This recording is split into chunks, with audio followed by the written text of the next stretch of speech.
What is the purpose of the open wound on the female Cenobite's neck? Why does Butterball look the way he does? Why does the Chatterer keep clicking his teeth? What are the nails in Pinhead's skull really for? And why is Channard's transformation the most grotesque and sophisticated of them all? The answers to these and many other intriguing questions about our old acquaintances, the Cenobites, are in this video. Don't forget to subscribe and support this video, it really means a lot to me. Friends, before we begin, a quick note. This video is a compilation. It includes both previously released Cenobite videos from my channel and brand new material. If you don't want to rewatch any familiar parts, feel free to use the timecodes. For your convenience, the new Cenobite material comes right at the start. So, imagine a place called the Labyrinth. It's essentially hell, but not necessarily the biblical hell. It's something far more unique. Yes, the purpose of this place is similar. It's made for tormenting souls. But here, pain and pleasure merge into one. Desires become endless torture, and vice versa. This place isn't about punishment. It's about fulfilling the darkest, most secret desires of the human soul. But the cost of this new form of existence is your flesh, your mind, and your humanity. Those who end up in this dimension are usually seekers, people who desire to experience things far beyond the boundaries of what is allowed. To do this, the seeker must obtain and solve a mystical artifact, the Lament configuration, also known as the Lemachan configuration. Solving it opens a gateway to the realm of hell. This hellish dimension has a ruler, the Lord of Flesh and Pain, Leviathan. Though Leviathan is multi-armed, running the place alone is physically demanding. That's why he has underlings, the Order of the Gash, experimenters at the edge of what's allowed, also known as Cenobites. Hell's employees, whose duties are not only to push seekers to the limits of their flesh, in other words to torture them endlessly, but also to maintain order in this realm. And it is the Cenobites who appear when someone solves the puzzle box. Leviathan recruits these employees from the very souls that once solved the box themselves. If a soul's characteristics please the Lord of Hell, he may not only show them the limits of their flesh, but also appoint them to a vacant Cenobite role, after subjecting their body and soul to grotesque anatomical modifications. These modifications are what we'll be talking about in this video, and yes, we'll touch on their backstories too. Some people dislike the terms employee and employer in the context of Hellraiser, but honestly, that's pretty much how it works. In this video, I'll focus on the golden roster of Cenobites from the original Hellraiser duology and some comic material. I'll be ignoring the later films, except maybe the third. And if you happen to see some footage from the later movies in this video, don't be surprised, it's just for the visuals.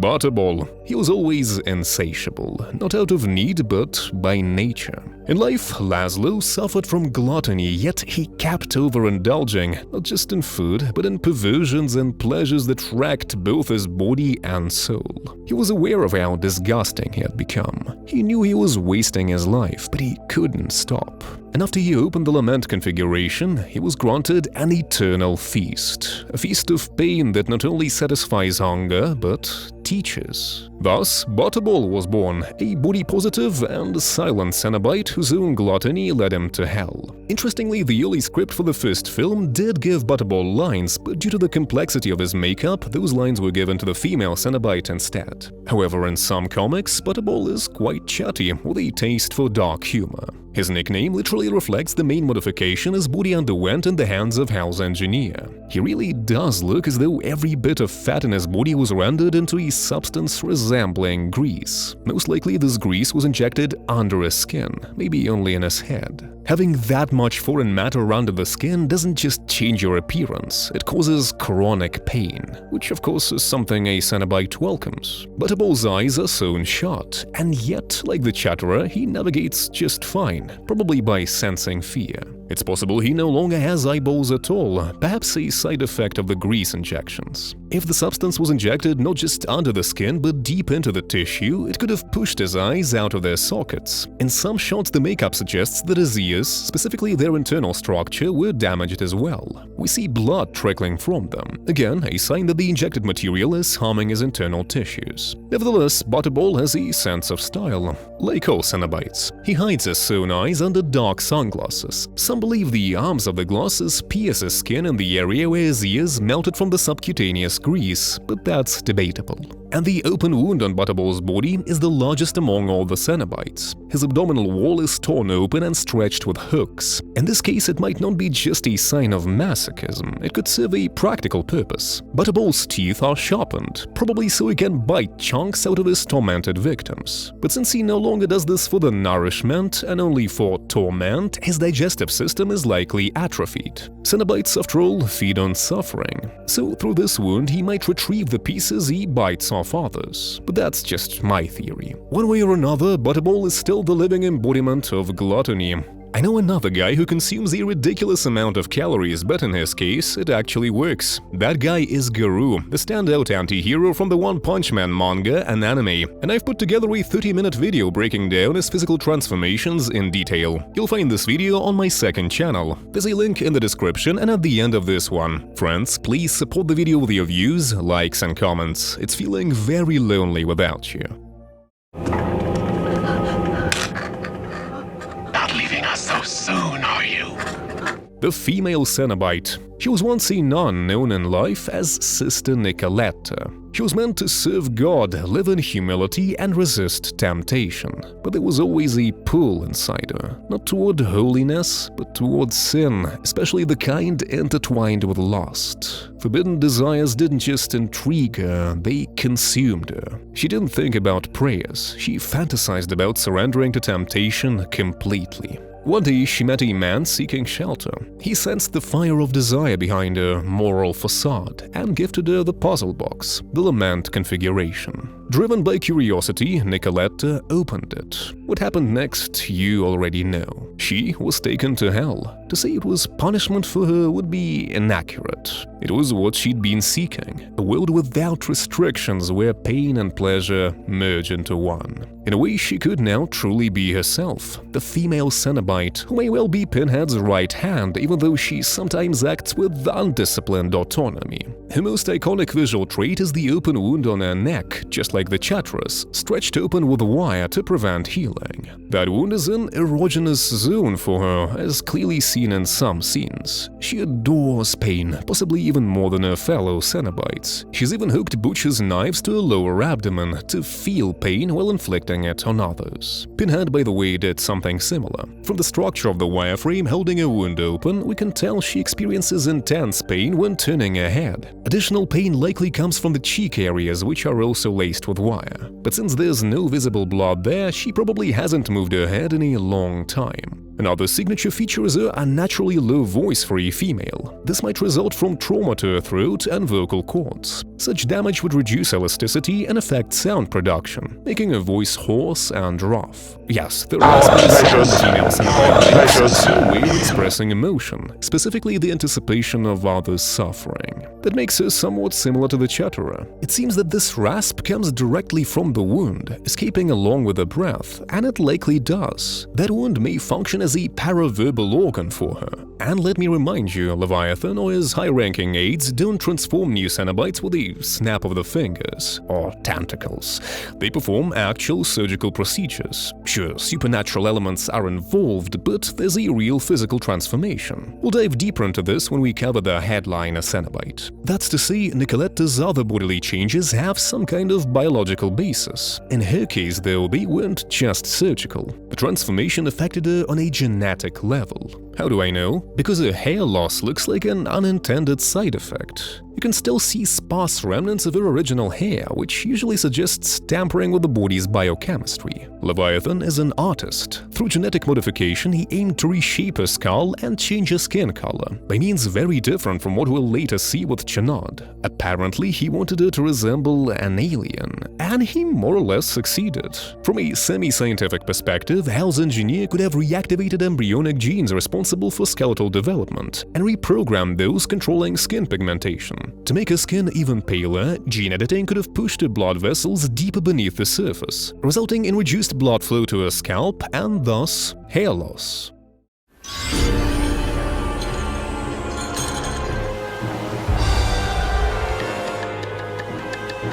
Chatterer is considered one of the most popular characters in the Hellraiser franchise. I don't know if he really is more popular than Pinhead himself, but we can certainly call him a true mascot of the franchise. Although in the original duology he actually had very little screen time. However, that time was enough to understand that Chatterer is the most emotional Cenobite on Pinhead's team, even though his only way of expressing emotions is by clicking his teeth. Chatterer's rather energetic actions seem to be a counterbalance to Pinhead's measured and generally unhurried behavior. One of Chatterer's non-canonical origin stories in relation to the film franchise states that during his human life, he was a successful but not entirely honest stand-up comedian. By accidentally opening the Le Machin's box and summoning the Cenobites, he joins them. His new anatomical modification, in particular constantly clicking teeth, is an alternative to his former theatrical talkativeness. But again, this version of Chatterer's origin story is not considered canon in the context of the film franchise. It was also long believed that Chatterer became a Cenobite while still being a child. At the end of the sequel, Cenobite Channard kills Pinhead and his team, after which all Cenobites appear posthumously in the form of whoever they were in life. Chatterer was shown there as a boy of roughly 12 years of age, but even this was later reinterpreted. Relatively recently, the actor who played Chatterer in the first two films, Nicholas Vince, wrote an origin story for his character that is currently considered canon. It was published in a comic book collection, Hellraiser Anthology Volume 2. So once Chatterer's name was just Jim, and by the way, the story was not illustrated. It begins with a 14-year-old Jim waiting for his father to come home in terror, as Jim's father regularly does inexcusable, inadmissible things to him. Jim's mother does not dare to defend her son, being intimidated by her husband's tyranny. One day, while in a room with his father, Jim seizes his father's blade razor and cuts his throat. Jim proceeds to accuse his mother of his father's death, and the others believe him. It is the late 19th century, so after being sentenced, Jim's mother will be executed. Jim himself ends up in an orphanage where he will also have a hard time. But there he meets a boy called Seth, and they become very close. A few years later, after leaving the orphanage, Jim plans to get a job at a leather factory, but he encounters Seth again. And Seth offers him another way to earn money. A way where he will get paid for satisfying certain needs of certain clients. Over the years spent there, Jim will gain his first experience in satisfying the needs of those who seek pleasure through pain. And yes, as we understand, this is one of the skills that will interest Jim's future employer, an employer who resides in hell. At one point, young Jim meets a man who introduces himself as a client who offers him a similar job elsewhere, but with its own nuances. Jim's main task now becomes distributing Le Machin's boxes among his new clients. That is, among those who thirst to push the boundaries of forbidden pleasure by exploring their flesh. In other words, young Jim literally becomes an employee of one of Hell's earthly branches. And his main employer now, but through earthly intermediaries, is the god of pleasure and flesh known as Leviathan. The point is that Jim will meet Seth again, who has been mutilated by their former employer. Jim will want to leave with Seth, and this will not please the god of pain and flesh. For the god of pain and flesh is a jealous god and a jealous employer. And the 21-year-old Jim will be dragged into hell, where he'll go through a horrifying anatomical modification to become a well-known Cenobite, Chatterer.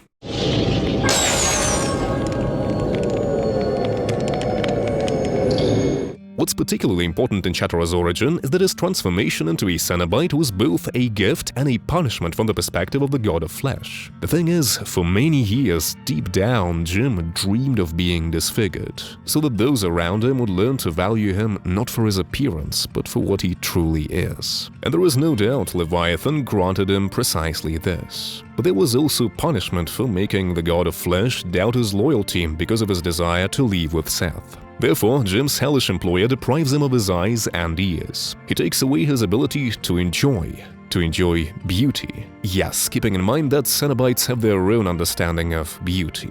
His teeth now click in anticipation of pleasure, but he is deprived of the ability to fully savor the suffering of those who long to cross the boundaries of the forbidden. This is his punishment. Yes, according to this dramatic origin, Chatterer's constantly clicking teeth are not his way of communication to other Cenobites. If that was indeed the case, it would make the guy extremely talkative. It is literally the anticipation of someone else's suffering. And now let's discuss what exactly the god of flesh and suffering did to Chatterer's body. In the Chatterer's Channard's appearance, there is one interesting feature. If we pay attention to the scars on his chest and abdomen, we may notice that these scars look neater than many other scars on other Cenobites. It seems that these scars are not the result of masochistic actions, but rather the outcome of some deliberate surgical modification. A modification of his skeleton and internal organs that must serve some function. It's hard to say which exactly, but I would suggest that this is a modification of the lungs. Given the peculiarities of his new head anatomy, he may find it difficult to breathe. Yes, I understand that Cenobites don't really need air, but still,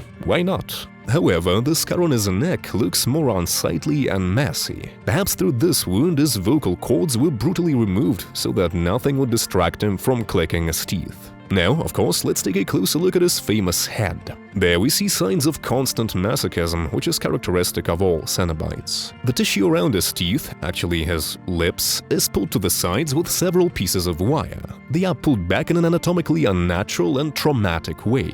As a result, his saliva is constantly mixed with blood. The pieces of wire extending from his lips are connected to a large open wound on the back of his head. The wires create constant tension, preventing his injured mouth and the wound on the back of his head from healing. There is an option that Chatter's eyes are stitched shut, but it seems to me that he is completely devoid of eyes as well as ears. In addition, there's a theory that Chatter's head, apart from his mouth, is nothing but one continuous burn, and that this was the main traumatic factor for the tissues of his head. However, I have a different opinion. It doesn't quite look like a burn. I think that the new, demonic design of the head of a man once called Jim is yet another variation of disfiguring surgical intervention. If anything, his head appears to have been reassembled, and if you look closely, not only Cenobite's skin went through anatomical changes, but also the structure of his skull.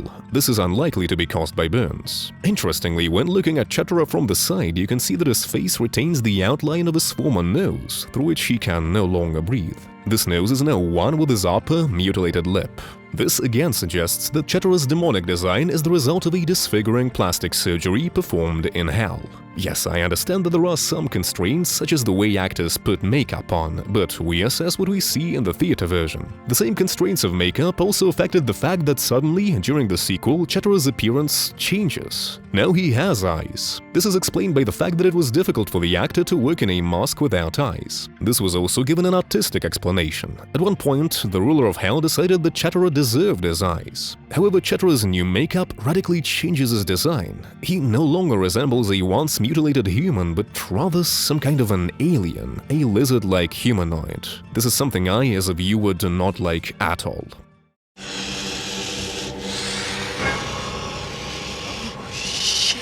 Captain Elliot Spencer wasn't a bad person. An old-fashioned English intellectual, he dedicated his life and career to military service. But the horrors he witnessed on the battlefields of World War I shattered his faith in humanity and God. Elliot wasn't the only one of his kind. Many of his fellow soldiers, like him, got post-traumatic stress disorder from the war. However, unlike them, he didn't drown himself in relentless drinking. He took a different path, seeking forbidden pleasures. That's how at one point he ends up in India. And that's how he comes into possession of the Le Marchand's box, a mysterious artifact that, as rumors say, opens doors to an otherworldly dimension full of pleasures that go far beyond the usual understanding of human flesh. It so happened that at the time Elliot Spencer opened the box, the position of the chief Cenobite in Hell was vacant. Or perhaps the current chief Cenobite simply didn't satisfy the Lord of Hell, the god of pain and flesh, Leviathan. Just as Pinhead himself will cease to satisfy Leviathan after a few decades. By the way, the creator of the franchise, Clive, doesn't like the name Pinhead. He prefers Hell Priest actually, but that's not the point. Elliot's leadership qualities, his intelligence, and of course his craving for forbidden pleasures made him an attractive candidate for the role of Chief Cenobite. Pinhead, as the leader of the Cenobites, is known for his restraint and adherence to a certain code of rules. This is perfectly reflected in one of his quotes: "The box is opened not by hands, but by desire." That is, only those who desire it will fall into the hands of the Cenobites. Pinhead clearly states this in the second part of the franchise, sometimes restraining other Cenobites who are thirsting for flesh. For me, the this always seems to resonate somewhat with Kirsty Corden's storyline. Pinhead wanted to take her to hell and immerse her in the endless exploration of her own flesh after she opened the box in part 1. However, when Kirsty opened the box and summoned the Cenobites, she didn't fully understand what it was and what she was doing. Perhaps Pinhead saw hidden desires in her soul that she herself did not yet want to acknowledge. If we pay attention to the development of Kirsty Corden's storyline, which Clive Barker continued in a series of comics, then this assumption seems plausible, and we'll come back to it later.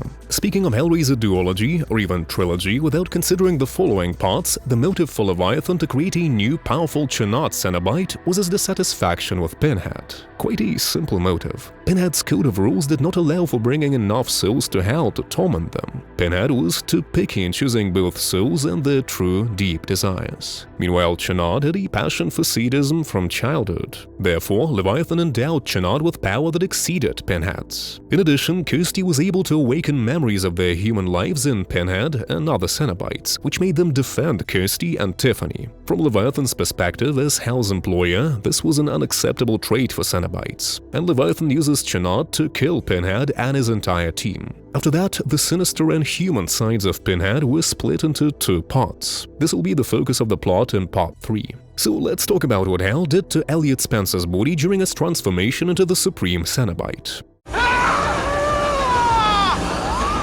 Pinhead wears classic, for Cenobites, leather clothes. His outfit is a variation of a butcher's apron. We may often see various tools for butchering meat, or more precisely, tools for butchering human flesh, on his belt. Pinhead's masochistic elements, that is, the ones that give him eternal pleasure through pain, are open wounds in his chest that never heal and painful piercings of his abdomen. The patches of skin on his chest are attached to the parts of his clothing. And of course, Pinhead's legendary attribute is his head, studded with nails driven into the skull. Yes, from the lore of the universe, we know that these nails penetrate his bones. In the prequel, filmmakers showed just how long they actually are. When Elliot was transforming into a Cenobite, we saw the torturous process of these nails appearing in his head. First, Leviathan uses a scalpel to make deep cuts, which will finally form a grid-like pattern on his head. At each intersection point of the lines, scars, Leviathan inserts a nail. After that, each nail is hammered deeper into the head of the newbie Cenobite, who's still screaming in terror. Thus, Pinhead is born. And yes, the Cenobite's head, studded with nails, is far from just another element of masochism.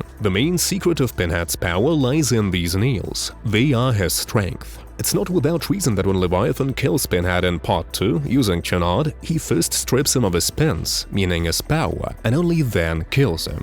At the same time, he killed other Cenobites immediately. In the sequel, Kirsty secretly slips to Channard's house when he was still a human. Channard was fanatically obsessed with studying occultism and everything related to Hell and the Cenobites, and Kirsty sees a drawing in his notes that resembles the scarred grid on Pinhead's head. This means that Elliot Spencer's scarring is not random. It was done with certain mathematical precision. However, Pinhead's power is not in the scars, which are essentially just a visual attribute, but in the correct placement of the pins. In the comic series Hellraiser Requiem, Pinhead gets tired of being the Supreme Cenobite. He has already experienced all the limits of flesh and wants to return to his mortal body. But before he leaves, he must find somebody to replace him. He decides that the only one who has once managed to surpass and outsmart him, Kirsty Corden, can be worthy.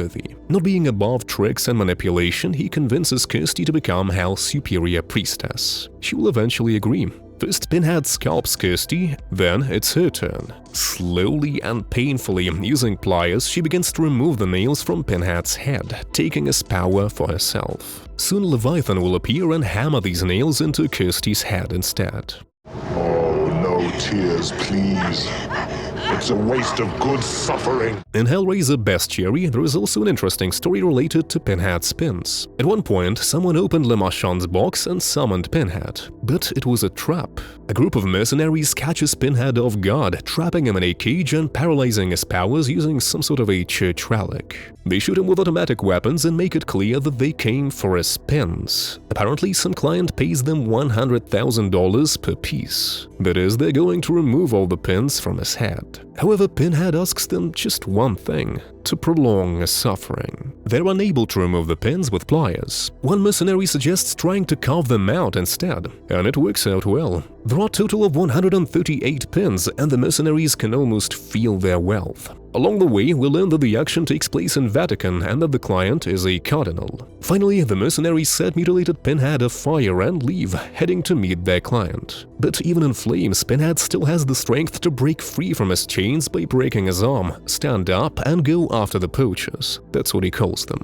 Stripped of his pins, it's hard to call Pinhead mortal in the common sense of the word, but from his monologue it becomes clear that he can die since his wounded body is now fragile and weak. But he does not believe that this will be his end. He finds the place where the mercenaries meet with their client. The cardinal tells them that he did not expect them to obtain all 138 pins and that he's ready to pay for 10 of them maximum. Mercenaries argue with the cardinal, and Pinhead takes a chance to summon one of his pins. Now he has become stronger, albeit a little bit. Pinhead kills the clergyman, and as the mercenaries start shooting at him, they accidentally kill one of their fellows. Then Pinhead tears out one of his ribs and uses it to kill 2 more mercenaries in stealth mode. The remaining lead mercenary has an advantage in firepower. Vatican security has come to assist him, but Pinhead accidentally finds a secret room filled with numerous relics and mysterious items gathered by the Inquisition long ago. There are many fakes, but one of them is definitely real, Le Marchand's box. Pinhead uses it to summon other Cenobites to help him, winning this battle and reclaiming his main source of power, his pins. With their help, he regained his might as Hell's supreme priest. This means that the lead mercenary's stay in Hell will have one consequence: endless exploration of his flesh.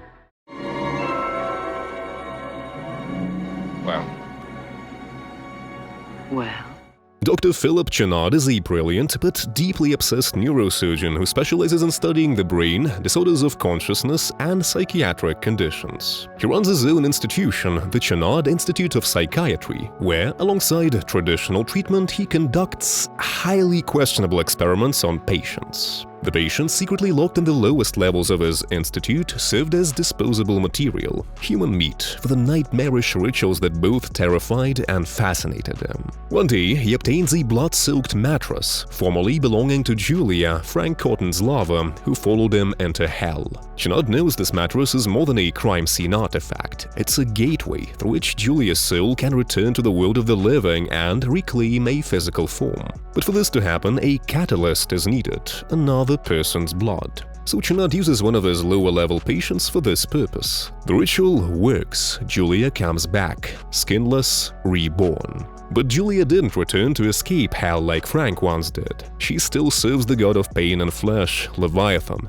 Her mission: to bring Leviathan a new soul, but not just any soul, one that Leviathan could shape into his new loyal servant, a Cenobite. We've already discussed how Channard's appointment as the new lead Cenobite was a direct consequence of Pinhead no longer meeting Leviathan's expectations. Leviathan approaches Channard's transformation with what can only be described as creativity. The ruler of Hell uses what we might call techno-organic variations of surgical tools, and the goal of these modifications isn't just to cause pain, though pain is certainly involved. No, they also serve a practical function in reshaping his anatomy. We see one device draining Channard's blood, while another injects him with some kind of blue fluid. Its purpose is clear. Leviathan is turning Channard into the very surgical instrument he so adored in life. The blue fluid acts like machine oil, emphasizing the mechanical nature of the new Cenobite. His anatomy becomes techno-organic. A defining visual feature of the Channard Cenobite, or the Doctor Cenobite, is the wire coiled around his head by Leviathan. These wires dig painfully into his skin. They serve a symbolic purpose, but also a practical one. They act as an external stabilizing frame, much like what's used in complex surgical or industrial machinery. And of course, they're a nod to the endless masochism all Cenobites embrace. Another disturbing detail in the transformation process: Leviathan inserts one of his tendrils into Channard's mouth, and deeper. In this moment, Leviathan acts like an infernal engineer. He's converting Channard's body into a machine, and to do so, he must rebuild it from within. Channard's organs are no longer meant to sustain biological life. Now he is, once again, a techno-biological organism. His lungs are shut down, the respiratory system becomes a set of cooling channels. The digestive tract is repurposed, not for food, but for pressure regulation. His heart is rebuilt into a pump that circulates the technical fluid, which gives his skin a blue tint, and so on. And when the newborn Doctor Cenobite finally emerges from the sarcophagus, it's immediately clear the transformation isn't complete. Leviathan intends to turn him into a tool, not just figuratively, but literally. With one of his tendrils, the ruler of hell drills into Channard's head, taking full control of his nervous system and will. From this moment on, Channard becomes a mindless instrument of Leviathan's will, or more precisely, in Leviathan's grasp. The tendrils that emerge from the Doctor Cenobite's palms can morph into various surgical tools and beyond. They are techno-organic manipulators, seemingly designed for precise surgical cruelty. A flexible system based on biomechanical principles, a fusion of muscle fibers and technical cables. But in constructing Channard, Leviathan made an engineering mistake. He suspended him solely by the head. That became his weak point. The entire weight of his transformed body, easily over 220 pounds, pulls downward, straining his neck, or whatever replaced it. Not to mention the violent movements Leviathan sometimes imposes on him. And, as it turns out, this is a weak spot in his biomechanical design. The film confirms it. Not specifically the neck, but the head as a whole. That's a cinematic simplification. Yes, if Leviathan had connected to Channard's nervous system through the spinal cord, it would have been far more secure and ergonomic. If you enjoyed this video, please subscribe, leave a like and comment, it really helps.